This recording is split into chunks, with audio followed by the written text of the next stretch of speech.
Mungkin itu kata yang cocok untuk menggambarkan manga One Piece chapter terbaru kali ini. Karena memang chapter kali ini sungguh luar biasa dan menghebohkan. Kali ini Oda Sensei memberi judul manga One Piece chapter 1062 dengan sebuah kalimat, petualangan di kota sains. Judul kali ini memang tertuju kepada petualangan Luffy dan kawan-kawan di kota sains atau kota ilmu pengetahuan milik Dr. Vegapunk di Pulau Egghead. Sebelum berlanjut, karena sudah lama tidak kita lakukan, kembali sebuah puisi untuk kalian semua. Cerita kembali ke Kapten Tercinta. Di dalam petualangan barunya, bersama dengan kru dan seorang wanita yang juga supernova yang sama dengannya. Kali ini adalah petualangan yang berbeda, di mana Kapten Tercinta kita bersama yang lainnya memasuki sebuah kota milik ilmuwan pemerintah dunia. Masuk ke cover story chapter kali ini, cover story tentang Germa Double Sea. Kita bisa melihat Pulau Kakao yang pernah disinggahi Luffy dan yang lainnya dalam petualangan di Arch Whole Cake Island untuk membawa kembali Sanji. Di cover story kali ini, hal mencengangkan terjadi di Pulau Kakao dan juga penduduk yang ada di sana karena telah membeku dan menjadi es. Entah apa yang membuat ini terjadi. Apakah sebuah teknologi sains yang entah dari Caesar atau Germa Double Sea, atau justru yang paling mengejutkan yang membekukannya adalah seseorang yang memang memiliki kekuatan tersebut untuk melakukannya. Ya, siapa lagi kalau bukan Aokiji alias Kuzan, sang pengguna kekuatan buah iblis tipe Logia Hie-Hie-Nomi yang dapat membekukan laut dan bahkan membuat cuaca beku abadi di sebuah pulau, yaitu Pulau Panghazard. Jika memang benar, ini tentu akan membuat cerita semakin menarik. Kita ingat, Kuzan terakhir terlihat di Panghazard. Bisa saja memang dia berada di sana karena suatu alasan atau mungkin perintah khusus dari sang Yonko kegelapan, yaitu Marshal D-Tej. Menarik untuk ditunggu. Baik, chapter kali ini dimulai dengan lanjutan petualangan Kapten Tercinta bersama kru yang ditambah dengan Jewelry Bone di sebuah pulau yang dikatakan milik ilmuwan jenius Dr. Vegapunk. Beralih sedikit ke lautan di dekat pulau, kita bisa melihat Tausan Sunny yang diangkat sebuah robot raksasa menggunakan kedua tangannya usai sempat tenggelam di dalam laut. Dan Franky begitu antusias mendengar informasi jika seseorang wanita yang muncul di dalam robot raksasa adalah Dr. Vegapunk. Franky juga mengatakan jika dia sangat menghormati Dr. Vegapunk setelah latihannya selama 2 tahun di Pulau Baltimore atau tanah kelahiran Dr. Vegapunk. Kita juga bisa melihat ekspresi kru yang lain usai kemunculan robot raksasa dan seorang wanita cantik dengan setelan ala-ala masa depan. Usopp terkesima sekaligus terkejut melihat robot raksasa yang 10 kali lipat lebih besar dari General Franky. Dia juga mengatakan akan menunjukkannya pada Luffy dan Chopper. Kembali tidak ada pria yang tidak suka robot, Yos. Beralih ke Sanji, dia lebih berfokus ke sosok wanita cantik yang mengaku Dr. Vegapunk. Dia tidak menyangka jika Dr. Vegapunk adalah seorang wanita cantik. Berlanjut ke Nico Robin yang mengatakan dan mengkonfirmasi jika dia tidak pernah mendengar informasi jika Dr. Vegapunk adalah seorang wanita. Ditambah lagi dengan membandingkan waktu karir Dr. Vegapunk dengan usia yang terlihat dari apa yang muncul seorang wanita yang mengaku Dr. Vegapunk, itu sangatlah berbeda ucapnya. Dan setelah itu, sosok wanita tersebut mengatakan jika apa yang dikatakan Nico Robin adalah sesuatu yang jelas, karena dia bukan Stella atau tubuh yang sebenarnya. Dia adalah Pang 02 atau Vegapunk Lilith. Bingo, terjawab sudah ya Leo. Dr. Vegapunk bukanlah sosok wanita, dan yang muncul saat ini adalah sesuatu yang telah Dr. Vegapunk ciptakan atau buat. Lebih detail akan kita bahas di akhir ya Leo. Kemudian berlanjut, Vegapunk Lilith atau Pang 02 mulai marah. Dia datang ke tempat tersebut untuk mencari uang. Jadi dia meminta kru bajak laut topi jerami memberikan uang dan barang yang mereka miliki. Setelah itu dia akan pergi. Nami meminta Vegapunk Lilith untuk setidaknya menyelamatkan mereka terlebih dahulu. Mendengar itu, Vegapunk Lilith semakin marah karena dia ada bukan untuk menyelamatkan kelompok bajak laut topi jerami. Dia juga mengatakan biasanya kapal-kapal tidak bisa melewati wilayah laut sekitar Pulau Egghead. Dan setelah itu, monster laut robot yang nampaknya juga ciptaan Dr. Vegapunk muncul mengelilingi dan mengancam kelompok bajak laut topi jerami. Ada 8 monster laut berukuran raksasa yang muncul dan mengintimidasi. Namun Franky justru terkesima dan mengatakan keren sekali karena semuanya itu robot. Sementara Usopp, Brook, dan Nami terlihat ketakutan. Di saat yang bersamaan, salah satu robot monster laut yang mencoba mengintimidasi Roronoa Zoro justru berbalik nampak terintimidasi dengan ekspresi diam dan tatapan dingin sang pendekar pedang. Beralih ke Vegapunk Lilith yang tiba-tiba menerima panggilan atau komunikasi dari seseorang. Orang tersebut meminta Vegapunk Lilith untuk menghentikan apa yang sedang ia lakukan, untuk menjarah uang dan harta dari kelompok bajak laut topi jerami. Selain karena itu bukanlah hal yang biasa dibanggakan dari seorang ilmuwan, yang lebih harus Vegapunk Lilith khawatirkan adalah orang yang sedang dia ancam adalah kru dari seorang Yonko yang merupakan Tive yang tidak akan menyerah begitu saja. Vegapunk Lilith terlalu meremehkan mereka, ucap orang yang menghubungi Vegapunk Lilith. Dia meminta Vegapunk Lilith untuk melihat seorang samurai bermata satu yang ada di kapal tersebut. Karena samurai tersebut adalah Zoro sang pemburu bajak laut yang memiliki bounty 1.111.000.000 berry. Alasan kenapa dia begitu tenang adalah karena kau dalam jangkauannya dan mampu membunuhmu hanya dengan sekali tebas. Itu juga sama dengan anak iblis Nico Robin yang ada di belakangnya, ucap orang tersebut yang ternyata adalah Vegapunk lainnya dengan seri Fang 01 atau Vegapunk Saka. Yap, sedikit membahas, memang benar seperti yang dikatakan Vegapunk Saka, Roronoa Zoro sudah bersiap dengan kuda-kuda dan salah satu pedang andalannya. Sedikit saja mengancam, bersiap lawan di depannya saat ini terbelah dua. Inilah alasan mengapa robot monster laut saja terintimidasi dengan hanya melihat tatapan Roronoa Zoro yang begitu dingin. Selain itu, Nico Robin yang kekuatannya sudah bisa menciptakan iblis raksasa juga sudah bersiap sedia. Kembali ke cerita, Vegapunk Lilith akhirnya sadar dengan situasinya saat ini. Meskipun dia memiliki senjata robot monster laut, namun itu tidak akan menyebabkan perbedaan kekuatan yang besar dengan para kru Yonko Mugiwara no Luffy.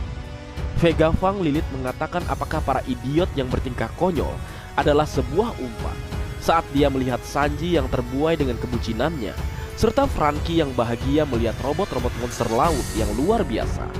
Padahal itu mah memang kelakuan asli mereka, bukan sebuah rencana untuk umpan atau sebagainya. Roronoa Zoro kembali dengan tatapan dinginnya berkata kepada Dr. Vegapunk, "Oi Vegapunk, aku punya sebuah permintaan," ucapnya. Dan setelah itu, Vegapunk Saka meminta agar membawa kru Yonko Mugiwara no Luffy ke tempatnya saat ini, karena dia sangat tertarik dengan kelompok bajak laut tersebut. Kita bisa melihat Vegapunk Saka dari arah belakang dengan helm yang entah mengapa mengingatkanku dengan helm Gohan ketika menjadi hero atau pahlawan pembela keadilan. Berlanjut dan berpindah ke tempat lain atau Luffy, Jinbe, Chopper, dan Jewelry Bonney yang berada di Pulau Egghead. Bonney menceritakan jika sudah pernah datang ke Pulau Egghead, tepatnya saat dia masih kecil atau saat labnya masih normal. Kemudian saat Bonney ditanyakan apa tujuannya datang kali ini, Bonney kemudian bercerita jika ayahnya telah dijadikan robot oleh Dr. Vegapunk. Sekarang ayahnya telah kehilangan rasa sebagai manusia. Bahkan ayahnya saat ini tidak mengenali dirinya sendiri dan telah dibuat tidak lebih dari sebagai sebuah senjata yang hidup. Dan dalam siluet saat menjelaskan tentang ayahnya, kita bisa melihat Bartolomeu Kuma. Jadi ternyata terungkap jika Jewelry Bonney adalah anak dari Bartolomeu Kuma. Inilah alasan mengapa dia menangis saat melihat Kuma atau ayahnya menjadi budak Tenryubito saat berada di Marizoa. Di saat momen serius dan sedih ini, si Baka Sencho, kapten tercinta kita, justru malah melawak. Dia mengatakan keren sekali dan itu adalah cerita yang sangat menyenangkan saat mendengar cerita jika ayah Bonney diubah menjadi robot. Bocil-bocil malah merasa keren dan bahagia. Robot tentulah untuk Luffy. Dia suka. Tapi setelah itu, Luffy meminta maaf karena hal itu tanpa sadar dia ucapkan karena keluar begitu saja. Dan dia mengucap, "Maaf Bogey." Dan kembali, Bonnie kesal dengan mengucap, "Bonnie, Bonnie," beberapa kali, sambil mereka mencoba memasuki pulau melalui sebuah terowongan modern dengan tangga yang mengarah ke atas. Luffy ini memang unik, manggil nama orang sesuka hati. Bonnie jadi Bogey, Trafalgar Law jadi Torau, dan Kid dengan sebutan Jagi. Kembali ke cerita, Luffy, Jinbe, Chopper, dan Jewelry Bonnie muncul dari sebuah lubang di jalan. Dan saat mereka tiba di atas pulau, mereka dikejutkan dengan semua hal yang nampak seperti negeri robot atau dunia masa depan. Ada monster raksasa yang nampak bertarung dengan robot raksasa. Banyak bangunan yang tampak unik, artistik, modern, dan Tomorrowland banget. Tidak salah Pulau Egghead disebut sebagai pulau masa depan. Dan di sini kita melihat panel di mana Bonnie mengatakan jika dia bertemu Sabo di Marizoa dalam hati ya Leo. Namun dia tidak mengungkapkannya pada Luffy. Untuk saat ini terserahlah ucapnya. Dan tentang ayahnya dia juga belum mengungkapkannya pada Luffy, Jinbe, dan yang lainnya. Dia hanya menceritakan kejadiannya saja, bukan identitas ayahnya siapa. Kembali ke Luffy yang begitu happy berada di pulau masa depan Dr. Vegapunk, melihat monster naga yang menyemburkan api. Dia mencoba untuk menaikinya. Dia meluncur dengan kemampuan buah iblisnya. Namun saat mendekati sang monster, tiba-tiba monster tersebut melihat ke arah Luffy dan kemudian melahapnya. Chopper dan Bonnie terkejut dengan ekspresi lucu saat melihatnya. Namun bukannya masuk ke perut sang monster, Luffy justru nampak menembus tubuh sang monster. Sencho saja masih bingung. Kemudian berlanjut, Bonnie mengatakan jika ada makanan raksasa di depan, ada kue, buah, dan es krim. Dan kemudian Luffy, Bonnie, dan Chopper atau trio konyol aja kita sebut ya, dengan ekspresi bahagia sambil menjulurkan lidah meluncur, menerjang ke arah makanan raksasa yang terlihat lezat. Namun kembali sama seperti Sencho, trio konyol menembus makanan raksasa dan mencium jalanan atau tanah. Trio konyol terlihat kesal dan masih mencoba meraih makanan raksasa tersebut. Mereka masih bingung dengan apa yang terjadi. Padahal lapar, makanan di hadapan, namun tak bisa mendapatkannya. Apakah kita sudah menjadi hantu tanpa kita sadari, ucap Luffy. Namun Jinbe memberikan pencerahan, jika tidak mungkin mereka menjadi hantu. Makanan yang mereka lihat mungkin hanya hologram saja. Dan ini kali pertama bagi Jinbe melihat hologram. Mendengarkan penjelasan Jinbe bukannya paham, Luffy malah kesal dan terlihat seperti mode Sun God Nika meski tidak memutih. Lalu Bonnie menjelaskan lebih rinci, hingga akhirnya sang baka Sencho paham dan berkata dengan sangat kesal, "Hanya sebuah gambar," ucapnya. Luffy juga akhirnya sadar jika monster sebelumnya juga hologram, sehingga tidak heran dia bisa menembusnya. Dan Jinbe mengatakan sambil sedikit bingung, "Jadi robot raksasa itu juga ya? Tidak mungkin ada yang bisa membuat setinggi itu," ucap Jinbe. Jinbe belum tahu aja Leo, kru yang lain sedang bertemu robot raksasa. Jadi jangan pernah meragukan seorang Dr. Vegapunk. Berlanjut dan berpindah ke Chopper yang bertanya tentang tombol-tombol bergambar makanan. Namun Bonnie mengatakan untuk mengabaikan hal tersebut karena semua yang ada di pulau tersebut adalah ilusi atau hologram. Sementara itu, Jinbe tersadar akan suatu hal. Cuaca laut di sekitar tempat tersebut sangat dingin, namun pulau tersebut adalah sesuatu yang berbeda. Dan kemudian sesosok anak kecil berukuran raksasa dengan rambut dua warna jadi ingat mendiang Uta. Dan dengan tulisan Fang 06 di bajunya, dia menjelaskan jika Pulau Egghead adalah salah satu pulau di daerah selatan. Jadi sudah dipastikan Pulau Egghead termasuk pulau musim dingin. Namun karena sesuatu yang dibuat oleh Dr. Vegapunk itu telah mengendalikan suhu di tempat tersebut. Melihat seorang anak gadis berukuran seperti Kaido, Luffy merasa jika itu juga hologram. Jadi dia meninju gadis kecil tersebut. Karena kesal, si gadis kecil itu atau Gacil meninju balik wajah Luffy dan membuatnya terlempar ke arah mesin yang sebelumnya dikatakan Chopper. Ada tombol dengan gambar makanan. Luffy bonyok, namun di saat bersamaan makanan telah terproses. Ada hamburger, minuman, dan kentang goreng. Bonnie yang memegangnya terlihat begitu bahagia sambil menjulurkan lidahnya, lazy. Dan kemudian trio konyol memakan makanan tersebut dan berteriak bahagia. Enak! Ucap mereka serentak. Trio konyol berlomba memencet tombol makanan jenis lainnya, mulai dari steak, omelet, tonkatsu, permen kapas, dan lain-lain. Sementara Gacil atau gadis kecil berukuran raksasa tadi tidak marah dan justru bersyukur karena Luffy, Bonnie, dan Chopper menyukainya. Dan dia menjelaskan jika itu adalah mesin pembuat makanan. Selama ada cukup bahan, mesin tersebut bisa membuat 500 tipe makanan dalam hitungan menit. Dalam penjelasannya tentang AC pulau, dapat mengatur suhu di seluruh pulau, yang berarti juga dapat mendeteksi aktivitas organisme di seluruh pulau. Tiba-tiba, Gacil atau gadis kecil berukuran raksasa yang merupakan Dr. Vega Fang dengan seri Fang 06 meluncur ke atas dan meninju wajah monster raksasa yang sebelumnya tertembus oleh Luffy. Luffy bertanya, kenapa dia bisa memukul hologram? Dan dia menjawab, itu karena sarung tangan tekanan foton. Cahaya atau gambar atau hologram tidak hanya bertindak lebih dari sekedar pertunjukan. Dan kemudian hologram wanita dengan tulisan P25 muncul dan mengiyakan hal tersebut. Saat seseorang bersentuhan, mereka mengakuinya sebagai objek, ucap Fang 06.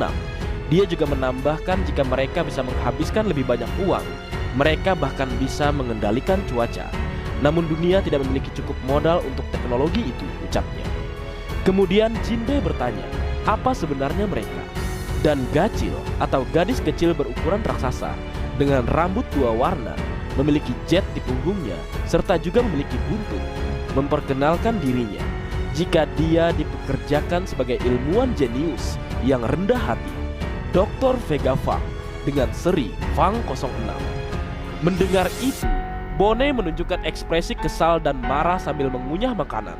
Sementara itu, Luffy dan Chopper yang mulutnya juga penuh dengan makanan kaget mendengarnya. Kau Vega Fang, aku tahu nama itu. Koby pernah bercerita, ucap Luffy. Luffy tahu Vega Fang Leo menarik ini. Sementara itu, di dunia baru, di suatu lautan, kita melihat kapal pemerintah dunia. Dan di dalamnya ternyata ada 3 Silverfall Aegis alias CP0. Mereka adalah Lucy, Kaku, dan Stussy. Mereka membawa Serapim Kuma bersama mereka. Mereka memiliki misi untuk mengembalikan Serapim Kuma yang dikatakan sebagai bocah menyebalkan oleh Lucy ke Pulau Egghead. Serta yang terpenting, menghancurkan atau melenyapkan semua Vega Fang. Dr. Vega Fang dikatakan memiliki 6 Vega Fang lain yang ia buat karena dia terlalu sibuk. Keenam Vega Fang tersebut antara lain, yang pertama, Dr. Vega Fang Fang 06 York, yaitu Avidite atau tamak. Yang kedua, Dr. Vega Fang Fang 05 Atlas, yaitu violence atau kekerasan. Yang ketiga, Dr. Vega Fang Fang 04 atau Vitagore, yaitu Sagesse atau hikmah. Yang keempat, Dr. Vega Fang Fang 03 Edison, yaitu emotion, pensi, pemikiran atau emosi.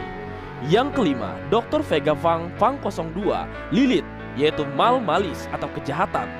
Dan yang keenam, Dr. Vega Fang Fang 01 Saka, yaitu gentilice, bonte, justice atau kebaikan dan keadilan. Keenam Vega Fang ini nampaknya bergerak dengan pemikirannya masing-masing dan setiapnya punya kepribadian masing-masing.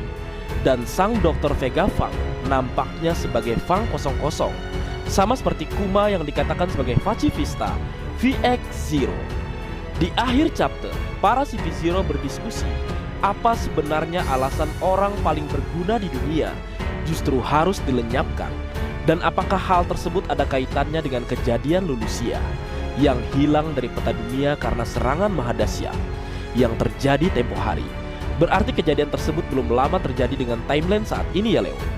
Kembali ke pertanyaan CP0, menurutku pribadi ini ada kaitannya dengan kekuatan penghancur skala raksasa tersebut. Apakah jangan-jangan itu ada kaitannya dengan sains atau teknologi, dan pemerintah dunia tidak ingin Dr. Vega Fang menciptakan hal serupa. Sesuai yang dikatakan Fang 06, sebenarnya mereka bisa mengendalikan cuaca asalkan punya modal atau anggaran atau uang untuk melakukan hal tersebut. Dapat mengendalikan cuaca adalah sesuatu yang luar biasa, Dan itu tentu dapat menghancurkan sebuah negara atau negeri jika dapat dilakukan dengan baik. Contohnya cuaca badai petir. Jika dapat dikendalikan, bagaimana tidak menyeramkan dan menakutkan kekuatan tersebut. Jadi itulah kemungkinan alasan Vegapunk harus dilenyapkan menurutku, Leo. Kemudian dengan munculnya CP0 di Egghead, itu mungkin akan mempertemukan kembali Luffy dengan Lucy dan Zoro dengan Kaku. Untuk yang mengatakan itu pertarungan yang tidak perlu karena levelnya sudah berbeda, justru inilah pembuktiannya agar dunia tahu dan bisa melihat kekuatan organisasi terkuat mereka sudah tidak berdaya dengan level kekuatan Yonko Mugiwara no Luffy saat ini. Dan siapa tahu juga baik Lucy atau Kaku sudah berkembang juga sehingga dapat memberikan perlawanan yang ketat kepada Luffy dan Zoro. Bagaimana menurutmu, Leo? Dan kabar terakhir, minggu depan tidak libur. Mantap! Baik, mungkin segitu dulu yang bisa aku bagi bersama kalian, Leo. Semoga kalian terhibur dengan apa yang aku buat dalam kesempatan kali ini. Terakhir, jika ada kesalahan dalam pengucapan atau hal yang menurut kalian kurang pas atau kurang tepat, Marga Anime memohon maaf yang sebesar-besarnya. Sekian.